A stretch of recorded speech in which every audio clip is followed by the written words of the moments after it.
Hi, everyone, and welcome. I'm Kristy Vivian, Vice President of Business Development here at NextGrad, and I'm happy to say an out-of-home industry vet.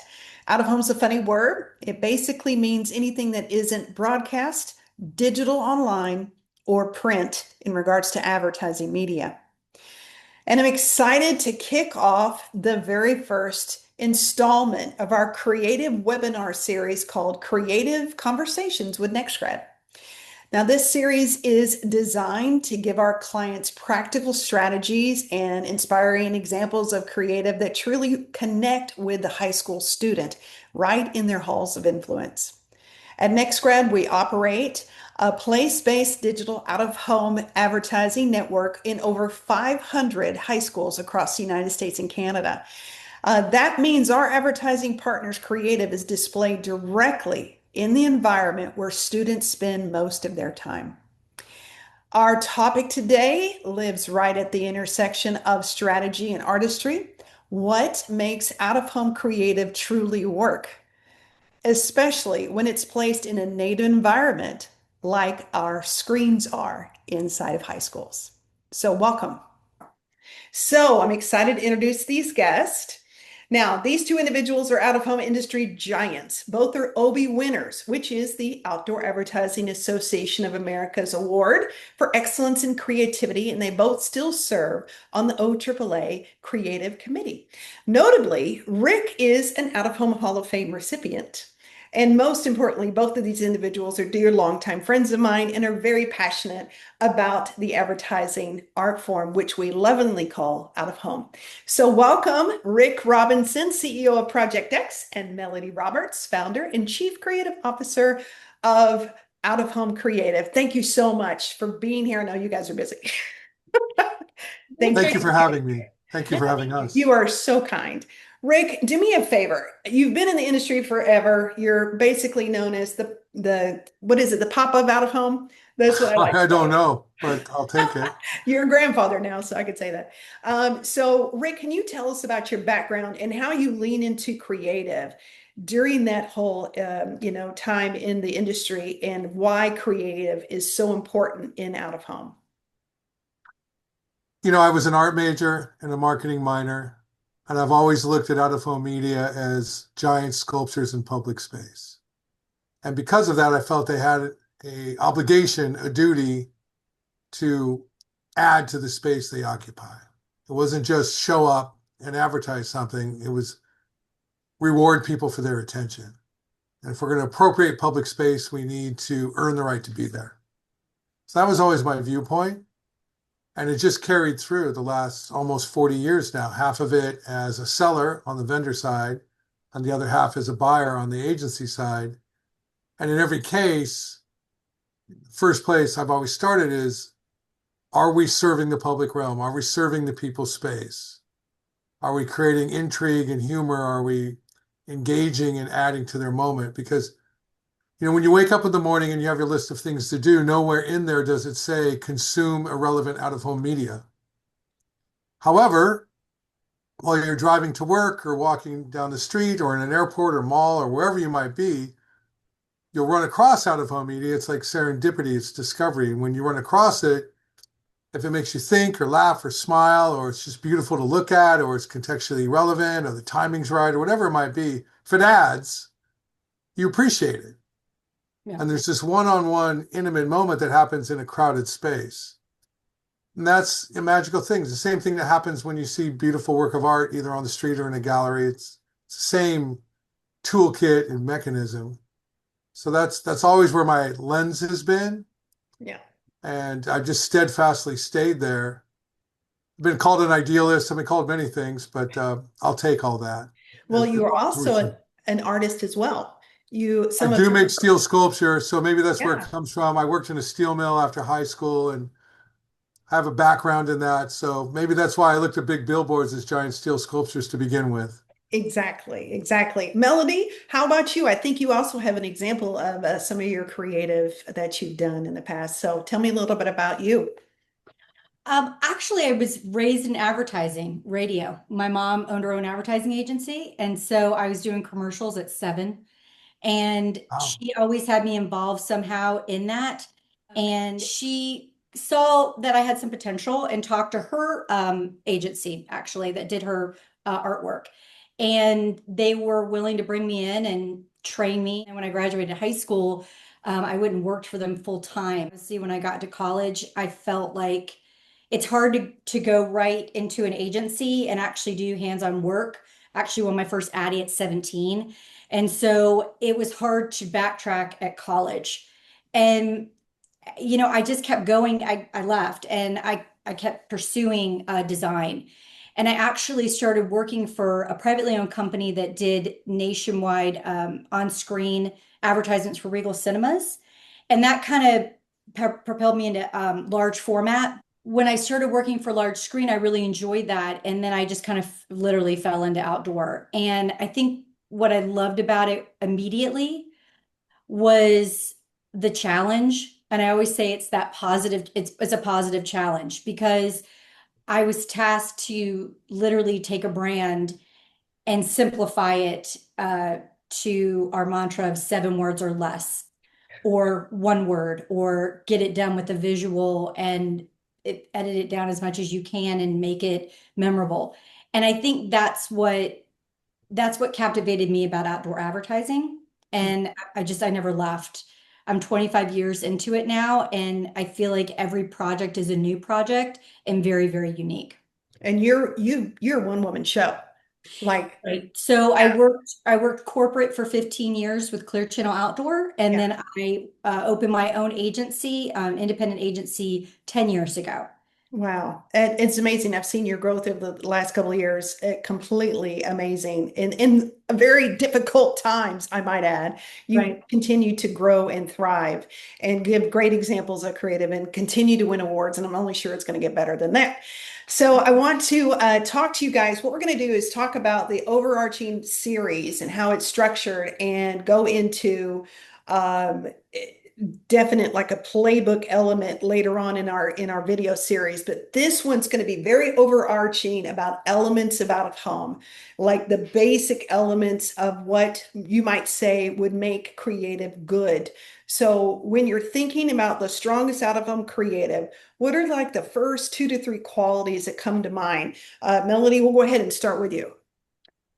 I think for me, it's vivid colors and engaging copy for sure. It's about easily recognizing a brand for me and not having a lot of content on your board. So for me, it's that. It's just really simple, effective. What's going to make me want to look at this advertisement and why am I going to remember it? Is it going to be the image? Is it going to be the headline? So that's it for Yeah. me. I mean, Rick, I remember when you and I would do the people space and go all over the place. One of the things that I remembered so distinctively was the McDonald's arch, the one arch. It wasn't even a full Sure. arch M on the billboard. It was just, but everybody knew what it Oh, was. when they want to talk about make a left, make a right, make a Right. U-turn. Yeah. That was so Insurance. powerful. So what are your thoughts? Well, that one, just to jump off that example, that was based on two things. First of all, they have tremendous brand equity, street Yeah. equity, right? Yeah. People know what the arch means. So much so that you only need to see a glimpse of it and you understand immediately. So they trusted the public, right? They trusted the public.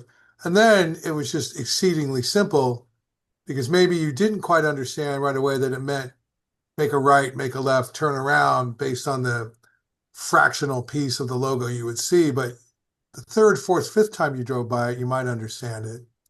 So I felt for that example, it was trusting the public and some courage, right? And some commitment.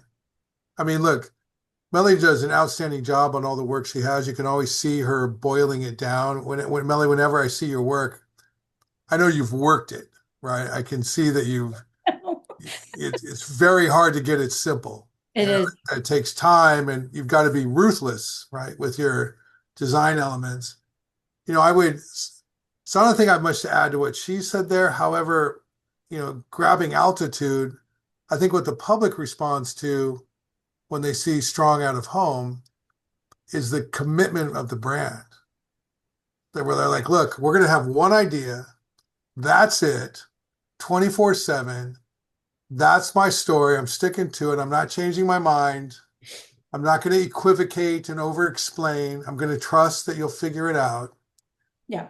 And then that manifests, right? It manifests with 2 or 3 elements, high contrast, one idea, good hierarchy and everything. And then people get that. They can feel it when it's well thought out. It's kind of like, if you go in a nice restaurant and you see a beautiful plate of food, you know that it might be a simple presentation, but it was very complex to get it there. Right. So Same one kind of one of the things that I want to kind of bring your thoughts on responses on this is think about inside the high schools and these universities, and sometimes military and career alternative will be on our screens, as you can maybe see over my shoulder. And their messaging, luckily, we do provide 2 creative changes per month because they've got like a playbook they've got to tell the whole year long when to apply, when to visit the campus, when to get scholarship money. They have all of these messages that they've got to make sure that gets in front of a student. So if you only have like a few seconds, what makes the impact on that image? And remember, these guys are seeing it 3.5 times a day on average, maybe more. So, what are your thoughts on the short time span and what element really you should stick with? If you have to have a message. What would you say that? I know that's a complex question.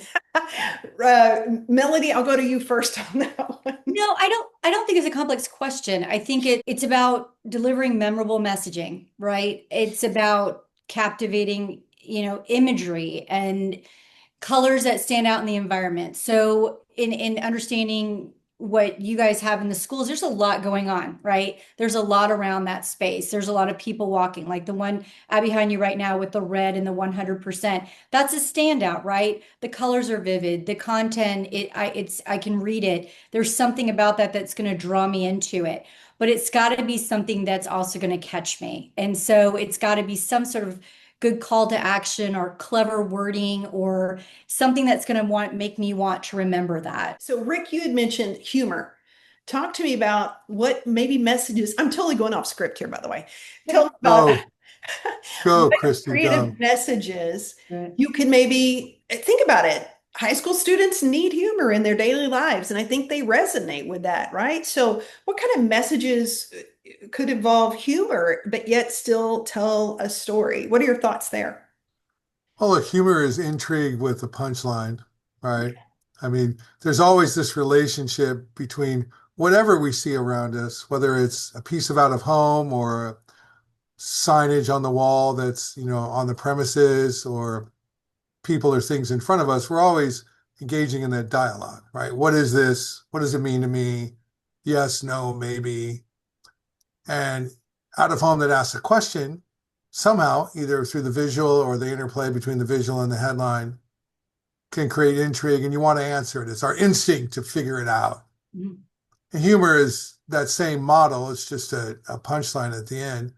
I do think there's something important here that's a distinction for the medium at NextGrad, which is the viewing experience is to be considered when you're organizing the creative, because yeah, you're walking by and there can be short exposures. There's an element of frequency that's day in, day out. While you can be a walk by that happens quickly, there's also the opportunity for dwell time. So if you capture somebody's attention, they're standing right in front of it. It's like another human in front of them. It's face to face, close proximity. It feels giant because you're so close to it and you're seeing it so frequently. The fact that you have some animation helps. I would exploit that. Right. The fact that you can change messaging, I would do that so it stays fresh. But you could have a core visual component that stays constant, and then the headline changes out so you can hit all of the selling points along the way. Right. Um, you know, I look at high school kids the same as I would look at anyone else, which is, they want straight talk, right? Yeah. And don't try to fool with them. It would be like if I started talking in, alpha speak, Right. I would just look like a guy who's Gen X trying to talk in alpha speak, and it would look silly. And so I don't think brands need to do that to appeal. It's just got to be authentic. Authentic. That's a key word I'm hearing And over and but over. really take into account, like, look, these people are seeing this day in, day out. They're seeing it in their school environment, which has a certain credibility and context to it.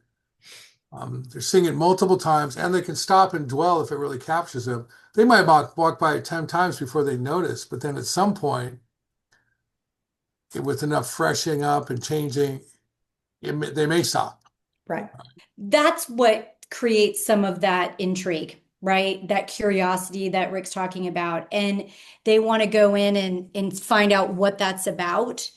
Because sometimes if you don't have that combination, right, it's a balance, it can be ignored, which you don't want. And that's one of my biggest things I talked about with clients and out of home is that when we start going with templates is what I call them, that have been used over and over again, is it going to get fatigued? And so you want to Yeah, keep refreshing. exactly. So to Rick's point, Right. if you want to keep a continuous visual, but change out your copy, at least you're changing something. Because if, like you keep saying, they see it 3 to 5 times a day, something also has to change with that Yeah. page.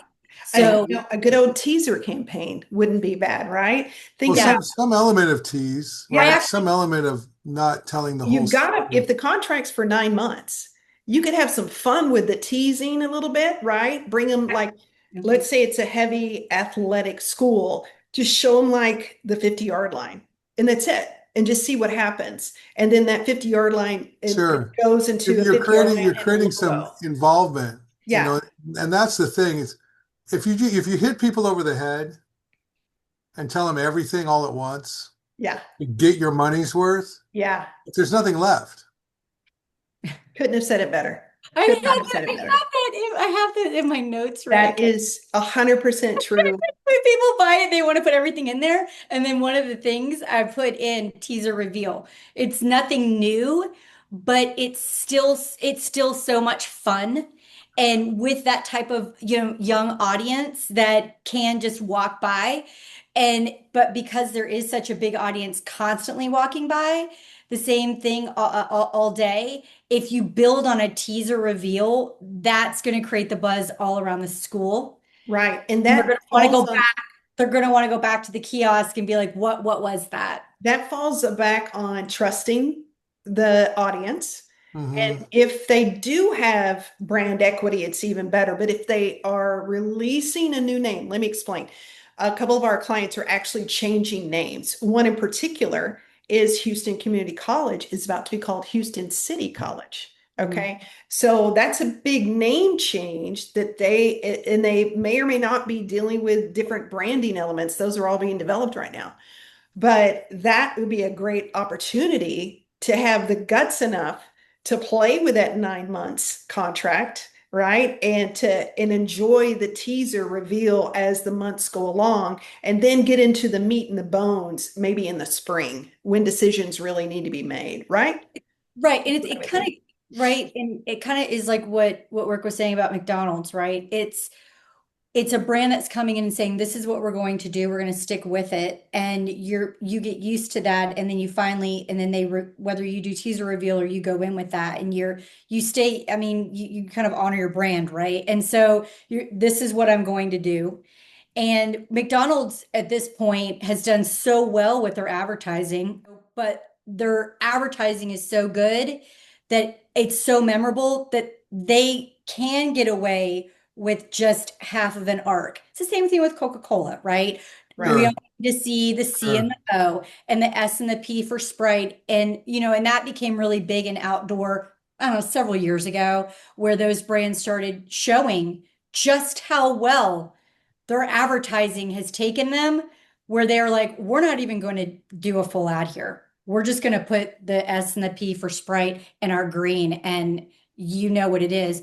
And yet it created all this hype because that's all they did. So usually when you go to a local or regional advertiser and you say, what advertisements have you seen? This was something we did at Clear Channel all the time. when the Richards group came up with I'm bouncing, the Chick-fil-A campaign and had the big 3D cows, it was all the rage back in the day, right?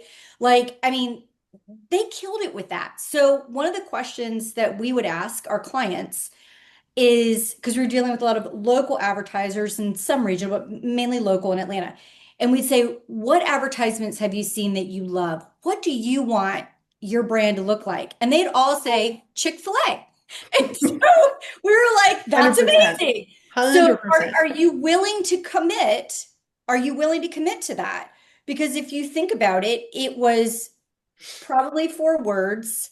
And then it was a budget that included these beautiful 3D elements. Not everybody can afford that, but that doesn't mean that we can't give them something different that is just as unique. It's a starting conversation point of something that actually worked and was so memorable that I'm going to be honest with you, 8 times out of 10 when we ask that question, it was always Chick-fil-A. I mean, not everybody is going to be able to do that. Right. But when you work with the right people and you really have that open conversation of what are you trying to do, right? What do you What do you really want to accomplish with your outdoor advertising?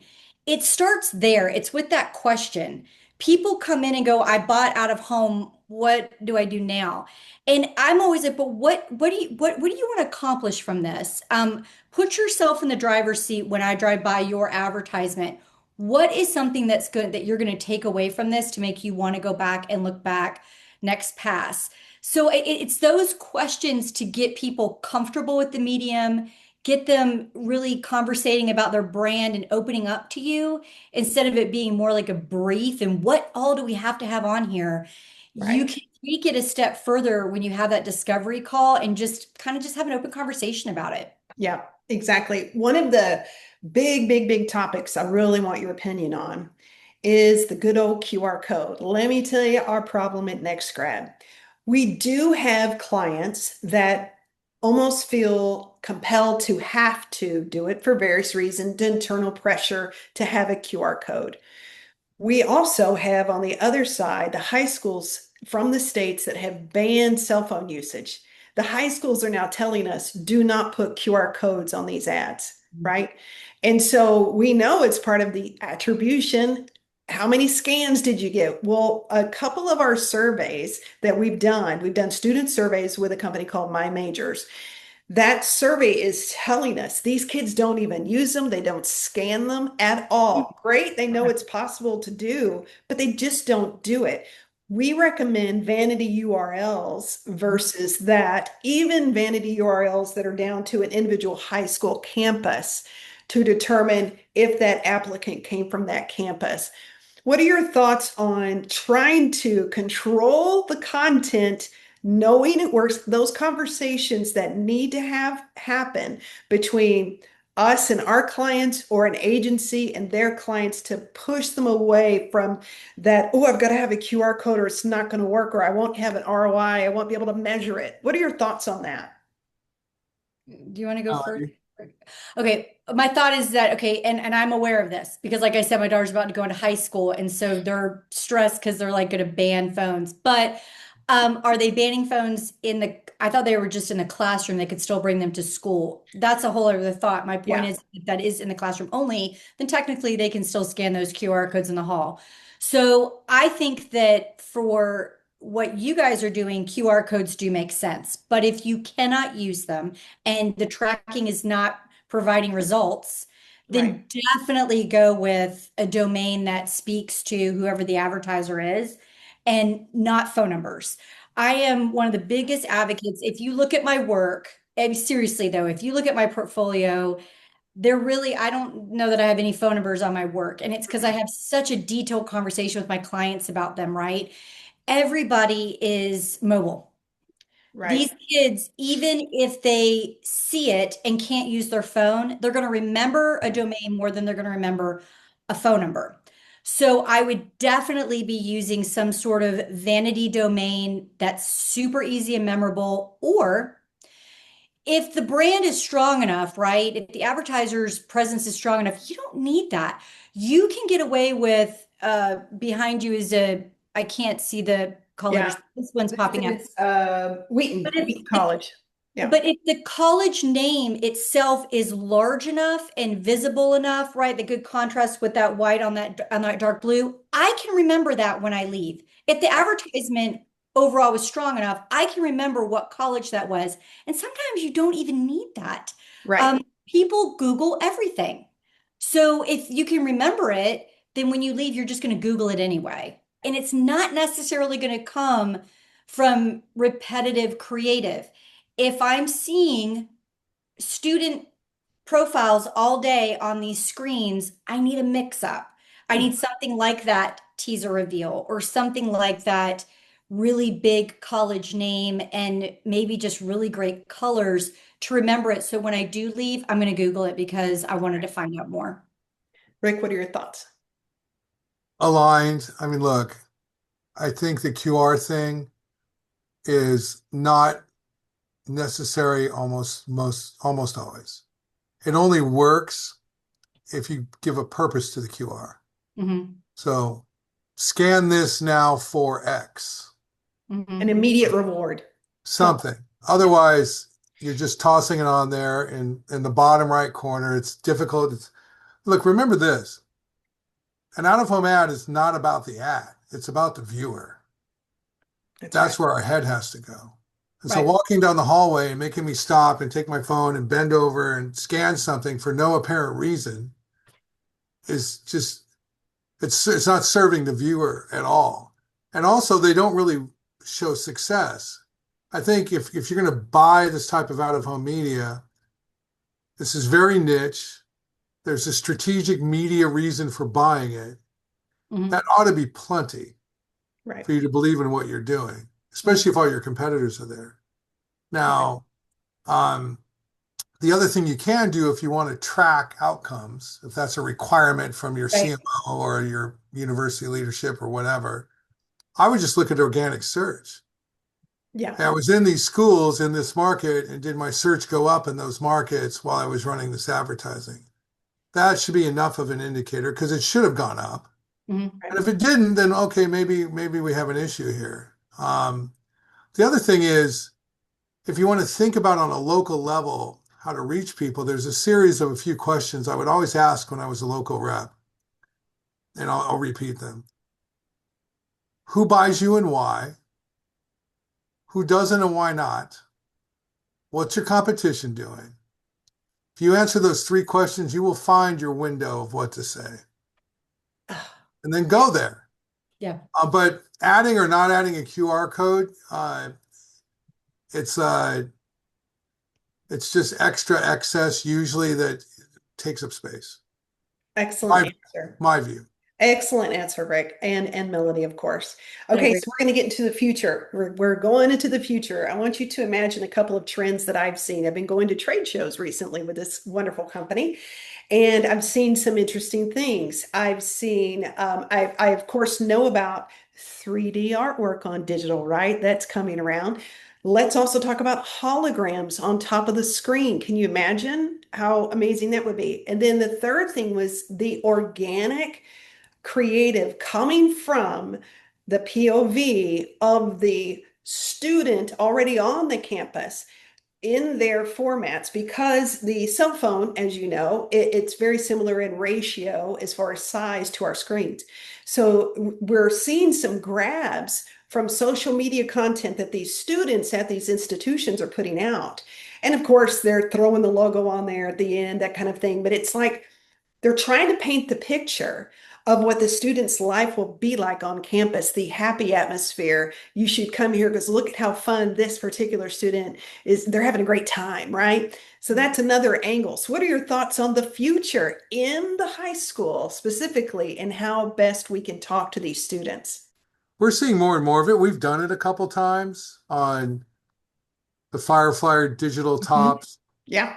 You know, where they're parked. We did something at the NFL draft in Green Bay where our client New Era came to us and like, we want to do something never been done, big spectacular out of home in Green Bay for the draft. It's like, well, Green Bay doesn't have big spectacular out of home. So we placed a bunch of wrapped cars with digital tops and the holograms on the roof. because the other part of the assignment was we need to show all 32 teams different hats. Right. Wow. Oh, So that's this worked out easy because it was a little space for the Device. hologram. It just kept switching and it was like Right. a floating hat. Woo! And it was parked where all the traffic was. So you saw, the foot traffic. So you saw it up close. I think that getting into the school environment there's a hardware and creative lift that's probably out of reach practically for your client base. Right. But at some point, all of that starts to become democratized and more accessible. There's a company out of Europe called Hypervision that has been installing permanent installations in malls and airports that can do 3D holograms floating. And it used to be you just would do those as one-offs, like rent a footprint, put up the thing, do it for a couple days, and then take it down. Now that's the next step is permanent installations. When does that become something where instead of the screen you have behind you, you have a permanent install for a hologram?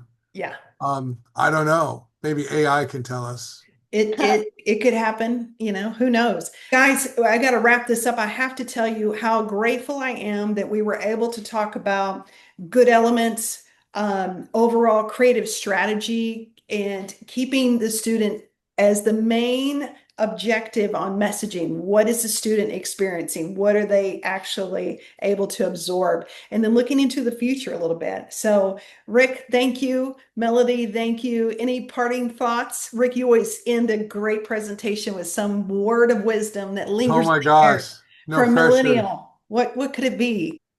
I think the bigger question though is like when your clients put their content together, is this about the viewer?